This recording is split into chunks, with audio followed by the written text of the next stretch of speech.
ঘন্টাতেও পশ্চিমবঙ্গের উত্তরবঙ্গ এবং দক্ষিণবঙ্গ মোটামুটিভাবে বৃষ্টি কিন্তু খুব ভালোভাবে উপলব্ধি করতে পারবে।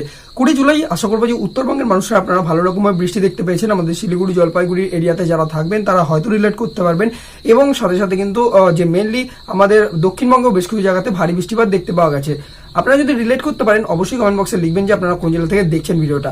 এরপর হচ্ছে কি আগামী 48 ঘন্টা অর্থাৎ হচ্ছে 21 জুলাই এবং 22 জুলাই কোথায় কিরকম বৃষ্টিপাত থাকবে। দেখুন, কালকের দিনটা পশ্চিমবঙ্গবাসীর জন্য হয়তো একটু ইউনিক হতে পারে, কারণ হচ্ছে পশ্চিমবঙ্গের কালকে সেন্ট্রাল এরিয়া অর্থাৎ কলকাতার কাছে কিন্তু প্রচুর পরিমাণের ভিড় জমায়েত হতে পারে, এবং সেই মত পরিস্থিতিতে দাঁড়িয়ে যারা কিন্তু মোটামুটি ভিড় করবেন তাদের জন্য একটাই সতর্কবার্তা থাকবে, কালকেও কিন্তু পশ্চিমবঙ্গের বিভিন্ন জায়গাতে বিক্ষিপ্তভাবে বৃষ্টিপাত থাকবে, এবং তার জন্য কিন্তু আলিপুর আবহাওয়া দপ্তর এবং সাথে সাথে ইন্ডিয়ান মেট্রোলজিক্যাল ডিপার্টমেন্টের তরফ থেকে আমাদের দক্ষিণবঙ্গের যে এরিয়াগুলো রয়েছে সেখানটাকে কিন্তু হলুদ সতর্কবার্তার মধ্যে রাখা হয়েছে, এবং কলকাতার পার্শ্ববর্তী যে এরিয়াগুলো রয়েছে কলকাতা, হাওড়া, হুগলি, সেখানেও কিন্তু ভারী বৃষ্টিপাতের আশঙ্কা মোটামুটিভাবে থাকছে, এবং বিক্ষিপ্তভাবে বেশ কিছু জায়গাতে প্রায় 10 থেকে 15 মিলিমিটার পর্যন্ত বৃষ্টিপাত হতে পারে।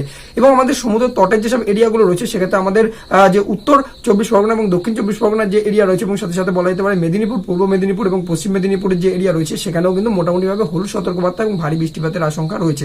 দেখতে গেলে আমাদের কিন্তু যে পুরুলিয়া, বাঁকুড়া, বীরভূমের এরিয়া এবং নদিয়া, কৃষ্ণনগর এবং সাথে দেখতে গেলে আমাদের উত্তরে মোটামুটিভাবে যে মালদার এরিয়া রয়েছে বা বলা যেতে পারে বহরমপুর, মুর্শিদাবাদের যে এরিয়া রয়েছে এখানেও মোটামুটি বজ্রপাত সহ কিন্তু অল্প বিস্তার বৃষ্টিপাত উপলব্ধি করা যেতে পারে। রোদের ছোঁয়ার কোনো রকম আশঙ্কা কিন্তু নেই। দক্ষিণবঙ্গে বৃষ্টিপাত কিন্তু খুব ভালো রকম ভাবে কিন্তু হতে পারে, এবং আকাশে কালো মেঘ থাকবে, বজ্রপাত হবে এবং ঝড় বেগে হাওয়া বা কালবৈশাখী হওয়ার কিন্তু চান্স নেই। যদিও কিন্তু একটা সাইক্লোনিক সার্কুলেশন 850 হেক্টোপাস্কেলে এখনো অব্দি আমাদের পশ্চিমবঙ্গ থেকে মানে আর কি বঙ্গোপসাগর থেকে ঘুরছে এবং সাথে পশ্চিমবঙ্গের উপরে রয়েছে, এবং যার জন্য কিন্তু এখানে বৃষ্টিপাতগুলো আমরা দেখতে পাচ্ছি। লাগাতার বৃষ্টিপাত কিন্তু উত্তরবঙ্গের বেশ কিছু জায়গাতে হতে পারে, এবং এখনো অব্দি কিন্তু দেখতে পাওয়া যাচ্ছে যে আমাদের যে শিলিগুড়ি জলপাইগুড়ির এরিয়া রয়েছে এবং সাথে সাথে কিন্তু কোচবিহারের এরিয়া এবং অন্যদিকে আলিপুর দুয়ার এই জায়গাগুলোতে হলুদ সতর্কবার্তা রয়েছে, এবং বৃষ্টিপাত ভারী থেকে অতি ভারী বৃষ্টিপাতেরও আশঙ্কা আগামী 48 ঘন্টার মধ্যে ঘটতে পারে। যদিও কিন্তু 21 তারিখ দিনের জন্য হলুদ সতর্কবার্তা এবং মোটামুটি একটা হেভি রেন হতে পারে এরকমটাই আশঙ্কা দেখানো হয়েছে। অন্যদিকে আমাদের দার্জিলিং এবং কালিম্পং এর যে এরিয়া রয়েছে সেখানে মোটামুটি এখন অব্দি কোনো রকম সতর্কবার্তা নেই, কিন্তু এখানেও কিন্তু মোটামুটি ভাবে হালকা বিস্তার কিন্তু বৃষ্টিপাত দেখা যাবে। বৃষ্টিপাত একদমই যে হবে না এরকম কিন্তু কন্ডিশন নেই।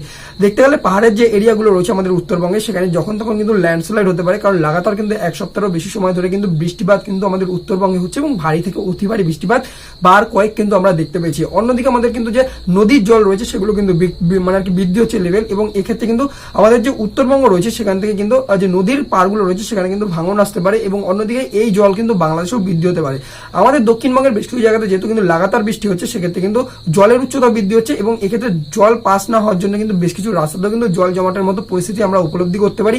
তাই বাড়ির আশেপাশেও কিন্তু জল আপনাদের জমতে পারে। সেক্ষেত্রে কোনো রকম যদি মানে আর কি ভাণ্ড থাকে বা বলা যেতে পারে যে কোনো রকম যদি বর্জ্য পদার্থ থাকে সেগুলোকে পরিষ্কার রাখবেন, কারণ সেখান থেকে মশামাছি আর কি তৈরি হতে পারে, সেটাকে পরিষ্কার রাখবেন। এবং অন্যদিকে বাড়িঘর পরিষ্কার রাখার সাথে সাথে কিন্তু যে চাষি ভাই বন্ধুরা রয়েছেন যারা মাঠে ফাটে কাজ করবেন, তো সেক্ষেত্রে আপনারা কিন্তু এখন বর্ষাকালে মানে একরকম ভাবে দেখে শুনে কিন্তু কাজ করবেন, এবং সাথে সাথে যারা মাটির ঘরে থাকেন তারাও কিন্তু দেখে শুনে কিন্তু চলাফেরা করবেন।